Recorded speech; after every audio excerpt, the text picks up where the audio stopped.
guys, welcome to my channel. If you're new here, my name's Bree and I have a service dog named Dallas who helps me with my disabilities. In today's video, I'm going to be sharing a little bit about my tilt table test that I had not too long ago. If you don't know what a tilt table test is, then stick around because I will explain it to y'all. Sorry, my dog is kicking my camera. But a tilt table test is a test that they do to pretty much test somebody for autonomic dysfunction. It is most commonly used to test somebody to see if they have POTS. And POTS is a disorder of the autonomic nervous system. It is kind of under the umbrella of dysautonomia. POTS stands for postural orthostatic tachycardia syndrome. And I'll give you a short explanation of like what POTS is. POTS is pretty much when somebody's laying down, their body is normal, their heart's beating normal, their blood pressure is normal, but when they stand up, their blood veins don't contract like they're supposed to, like they do with a normal person, and this causes somebody's blood pressure to drop because the blood goes down to their legs. When the blood pressure drops like that, the heart rate increases to try and make up for that loss of blood in the upper extremities of the body. And it doesn't really work, so your blood pressure drops, your heart rate increases, you get dizzy, you get lightheaded, some people pass out, you get shaky, nauseous, all of those symptoms that are not fun at all. Pretty much what the tilt table test does to see if you have POTS is they pretty much strap you to a table, they tilt you up, and they monitor your heart rate and your blood pressure and all of that. And if your heart rate increases within 30 beats per minute or your blood pressure drops a significant amount, then you most likely have POTS. But I will go more into depth on kind of how the whole tilt table test works. It was like an hour-long process for me. So yeah, I wanted to make a video all about it because before I went in to go do my test, I heard a lot of horrible things of people passing out and having issues and feeling awful during their test, and I was extremely nervous, and I couldn't find any videos of people really sharing what goes on in the test. Like my mom thought they were gonna tilt me upside down and like hang me from my feet. That doesn't happen, but that's why I'm making this video, is so that I can kind of tell y'all a little bit about the test. So first things first, if you feel like you might have POTS or you are struggling with all of these symptoms, you're gonna probably want to go see a specialist. POTS is extremely hard to get diagnosed for. One, a lot of doctors do not know about POTS, or they know about it but they don't know enough about it to actually diagnose somebody and feel good about their diagnosis. It takes years for people to get diagnosed with POTS. They get tossed around between different doctors. So if you want to avoid the long process, I would try to find a doctor. Normally it's a cardiologist or a neurologist, and you want to find one that specializes in autonomic dysfunction. During your appointment, you will tell them your symptoms and you will bring up the POTS diagnosis. And a lot of times, especially with a cardiologist, they're going to want to do a lot of other tests before they diagnose you with POTS or send you to do a tilt table test. The reason being is because they want to weed out any other issues that could be contributing to your symptoms. So for me, he had me wear a heart monitor for a while, and then they did a sonogram of my heart just to make sure that there was nothing else going on. And eventually he decided that there was really nothing else going on. They couldn't find anything wrong with my heart. So based off of my symptoms, and then he also did my orthostatic vitals, which is where he took my vitals laying down and then he took my vitals standing up. He saw the increase in heart rate and the drop in blood pressure, so he diagnosed me with POTS. So not every diagnosis for POTS has to be done with a tilt table test. So that's one thing a lot of people do misunderstand, is they think that if you don't have a tilt table test, you cannot be diagnosed with POTS, and that's not true. a lot of specialists will actually diagnose their patients without going through the tilt table test. I saw 2 different cardiologists, and one of them actually, who specializes in POTS in adolescents, said that they actually no longer do tilt table tests at that facility anymore because it doesn't give them any different information than if they were to just do orthostatic vitals.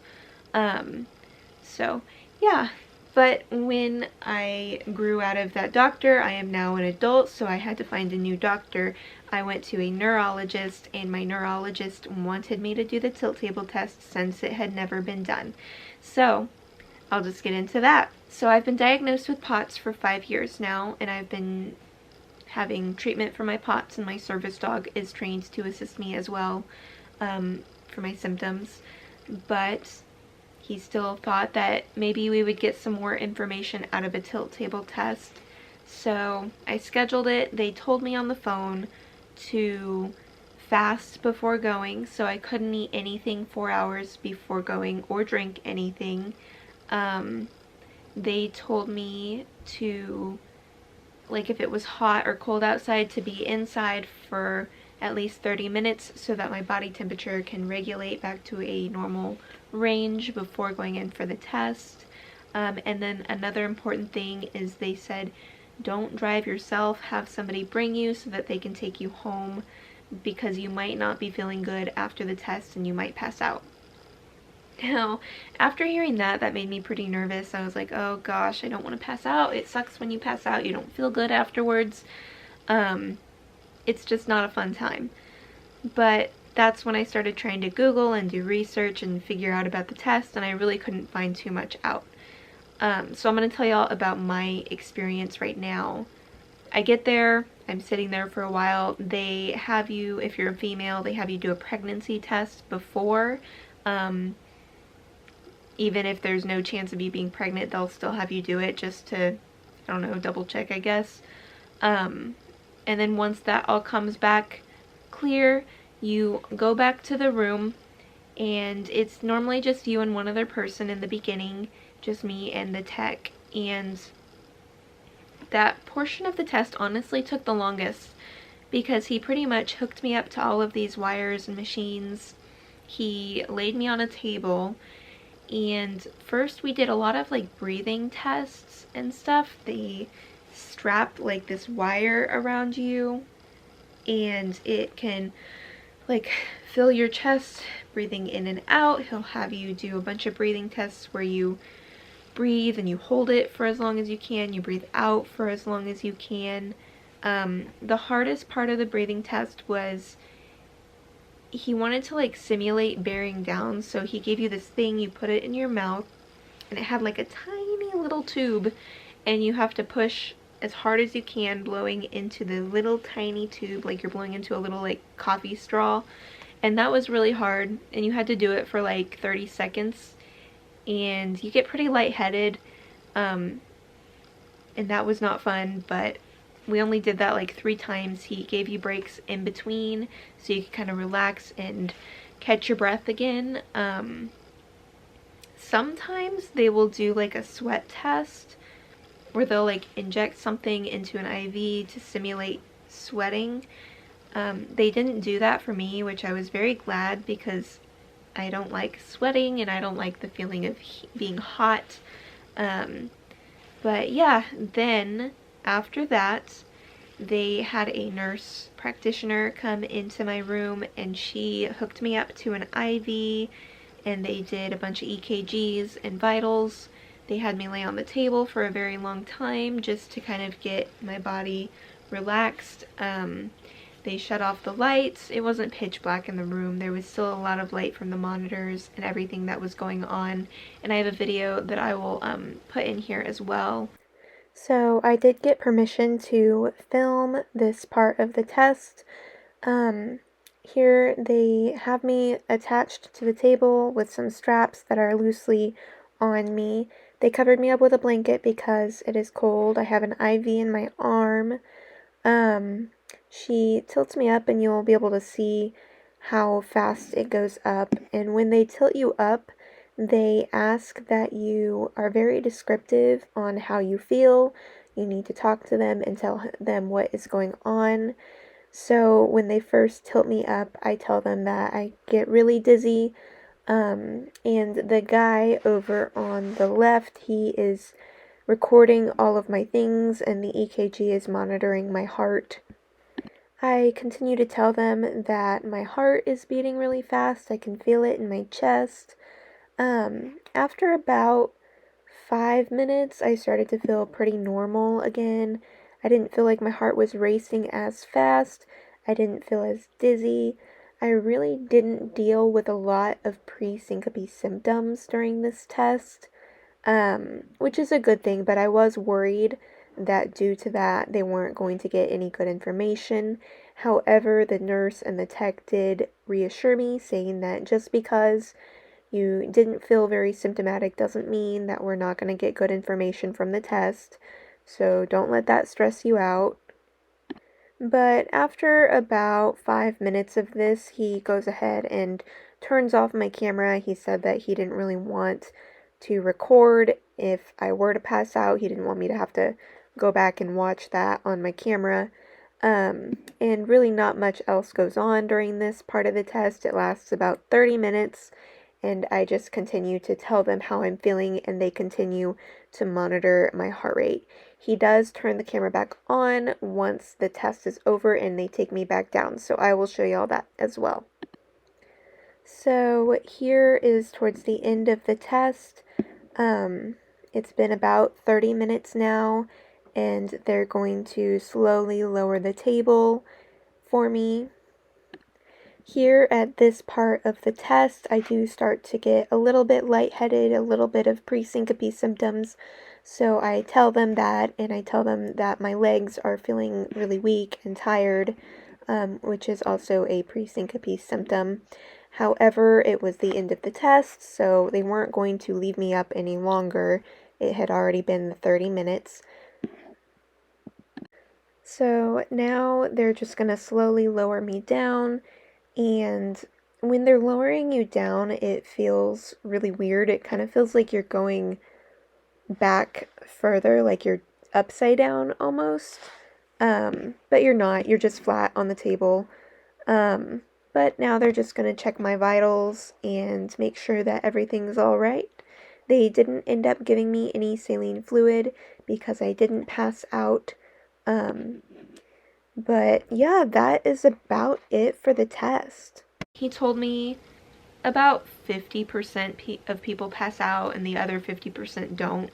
Even if you do have POTS, it doesn't mean that you're going to pass out. Like, if you don't pass out, that doesn't mean you don't have POTS. I was very nervous because I was like, well, I mean, I've been feeling fine all morning. I've been doing really good. You know, when I stand up out of bed in the morning, I don't pass out or I don't feel super symptomatic. So what's the difference between standing up out of bed in the morning versus being tilted up? Like, what if it just doesn't do anything? He said that, you know, even if you don't feel super symptomatic, they still get a lot of good information from the test. But yeah, they tilted me up, and initially I got very dizzy when they tilted me up. It is not the same as just standing up, I will tell you that. They tilt you up pretty fast. Your body doesn't go from sitting to standing in like a slower way. You just go whoop, and you're just straight. So yes, I did feel pretty dizzy and weird when they tilted me up, and I felt like my heart rate increased. I could feel it pounding in my chest. After like 5 minutes, I started to feel fine. I was normal. And then the rest of the time, I really felt normal. Like, I mean, I could feel my heart rate was beating faster, but I didn't ever get any like pre-syncope symptoms until like right before they tilted me back down. I started to feel a little lightheaded, but it was like the end of the test, so they tilted me back down after that. I guess they do 2 different tests at the clinic that I went to.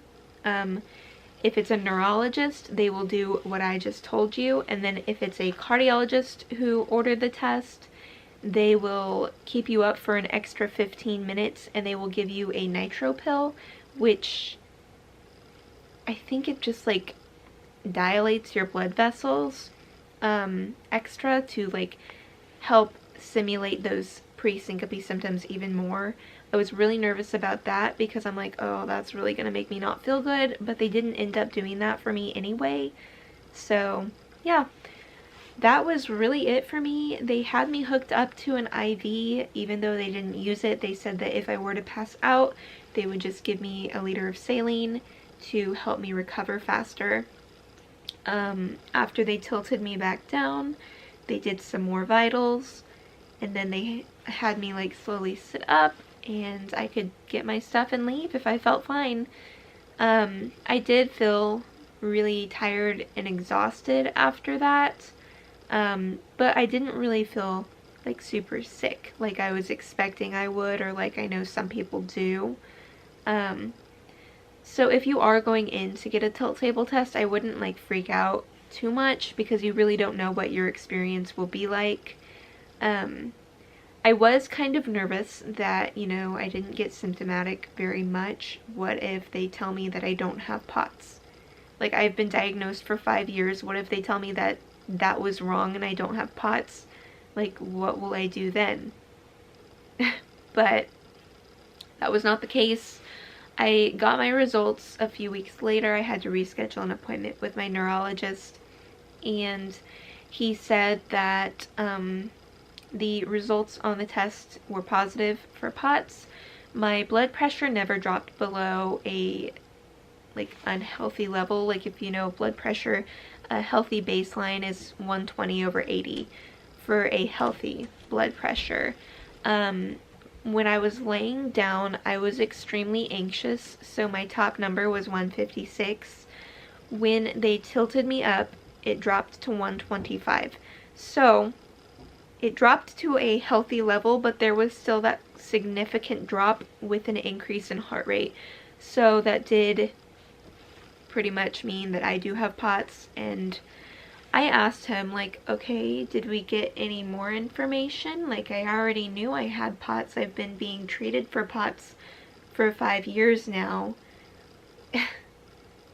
And he literally told me that even if the test would have come back negative and said that I didn't have POTS, he still would have told me that I have POTS based off of my symptoms that I'm having. So that was kind of a letdown that we didn't get any extra information, and that pretty much all he was looking for was to see if I actually did have POTS. Yet he still would have told me I had POTS even if the test came back negative based off of my symptoms. So I was kind of sad about that because I did spend, I mean, those tests aren't cheap. It cost a lot of money for those results that really didn't make any difference in the world.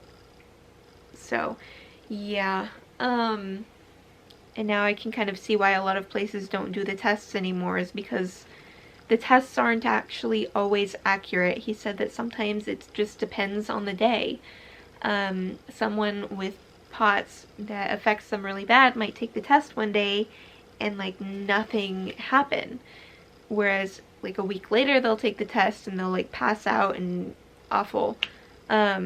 So yeah, I don't know why he made me do the test, but that's something that y'all know now, is there's not a whole lot of information that they can get from the test, really. They're just looking for the increase in heart rate and the drop in blood pressure, pretty much. At least that's what he was looking for me. I can't speak for everyone, but I will tell you that there is a way for you to test if you have POTS at home. Now, I wouldn't go around saying that you have POTS if you haven't actually been diagnosed by a doctor, but if you suspect that you might have POTS, you can do this at home, and then you can decide, is it worth me going in to talk to a doctor to see if I can get a diagnosis and start treatment. So what you do is you lay down for like 15 minutes. And you can have like a pulse ox, which is a thingy that you put on your finger to monitor your heart rate. You can have an Apple Watch to monitor your heart rate, and then you can also have a blood pressure cuff to monitor your blood pressure. So when you're laying down after 15 minutes, you're going to check your heart rate and you're going to check your blood pressure. And you're going to remember those numbers. You can even write them down. Then you're going to stand up and you're going to immediately check your blood pressure on your wrist and you're going to check your heart rate. And within the first 5 minutes, if there is an increase in heart rate, like 30 beats per minute, and there's a drop in blood pressure, which there's not always a drop in blood pressure. A lot of times my blood pressure will actually go really high. So the main thing that you're looking for is the increase in heart rate. But kind of the baseline is a drop in blood pressure and a 30 beat per minute increase in heart rate means that you might have POTS. I hope that this video was helpful if you are struggling with some of those symptoms. Maybe now you know maybe what might be causing those symptoms in a way you can actually test those symptoms. And now you know that if you are trying to go to a doctor, you know that a cardiologist and a neurologist are the two specialty doctors that you are going to want to go to get the POTS diagnosis. Also know that just because you're having all of those symptoms does not mean that you have POTS. There could be something else going on, which is why the doctors like to do other tests before doing the POTS diagnosis. So I hope that this video was helpful. If you like my channel, don't forget to like and subscribe. And if you want to see some other videos that are more service dog related, you can click here to see me flying on an airplane with my service dog, or you can click over here to see my trip to Universal and Disney World with my service dog. But thank you so much for watching. I'll see you next time.